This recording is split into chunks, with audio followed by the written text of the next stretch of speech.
Boa tarde, turma. Mais uma vez aqui com a disciplina de História. Essa semana vamos fazer a correção da atividade.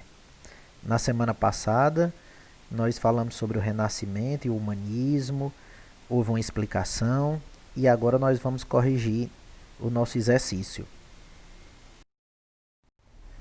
Iniciando a nossa atividade, o que nós pedimos aqui na primeira questão é para citar as obras que tornaram Michelangelo mundialmente conhecido, certo? E a resposta está na página 74. Foram várias as obras de Michelangelo. Ele pintava, ele fazia esculturas, né? E nós citamos três aqui porque o livro está citando as três mais importantes. A Pietà, que em português significa piedade, é uma escultura onde Maria está com Jesus em seus braços. O Colossal Davi, num bloco de mármore de mais de 4 metros de altura. E as pinturas que foram feitas na Capela Sistina, no Vaticano. São essas três, né, as obras citadas pelo livro, que podem ser consideradas as grandes obras de Michelangelo.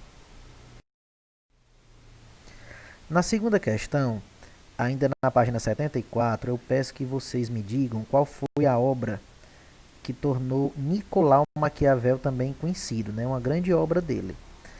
O livro, pessoal, chama-se O Príncipe. E eu peço para dizer do que é que ele relata, né, do que é que ele se trata. Então, o livro é chamado Príncipe e é uma reflexão sobre como os governantes podem manter o poder. O Maquiavel ele fez como se fosse um livro para os reis, ensinando os reis a manter o poder, a não perder o poder deles. Na questão 3, eu peço para explicar como ocorreu a expansão do Renascimento, é na página 75. O Renascimento, o berço do Renascimento foi na Itália. E como vocês podem ver, o que contribuiu, né, com essa expansão foi um invento, né, foi uma máquina criada por Gutenberg, chamada prensa móvel. Era uma máquina que permitia imprimir várias páginas, né, dos livros. Porque antes dessa prensa móvel, os livros eram feitos à mão. E isso tornava muito lento a produção dos livros.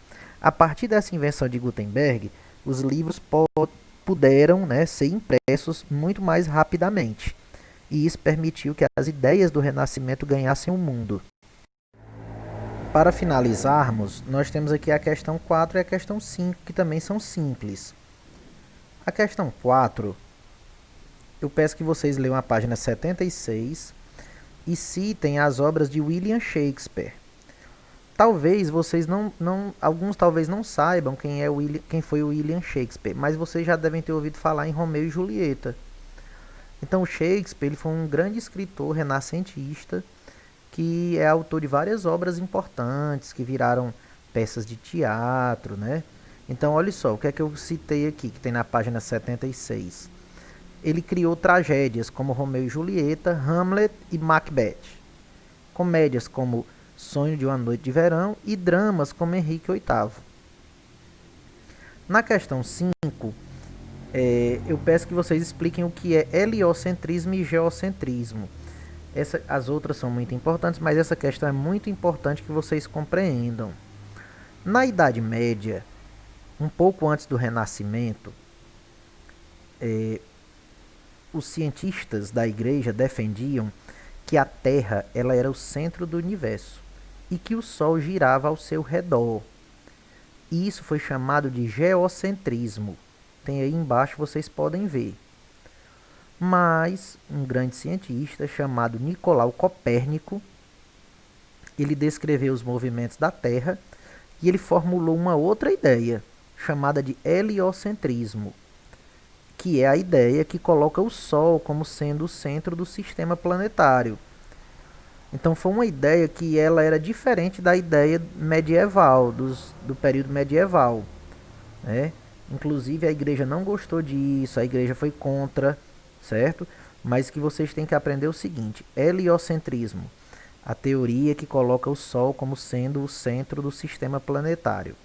E geocentrismo era a teoria que defendia que a Terra era que ocupava o centro. Ok? Então finalizamos a nossa correção. Uma boa semana a todos e até a próxima aula.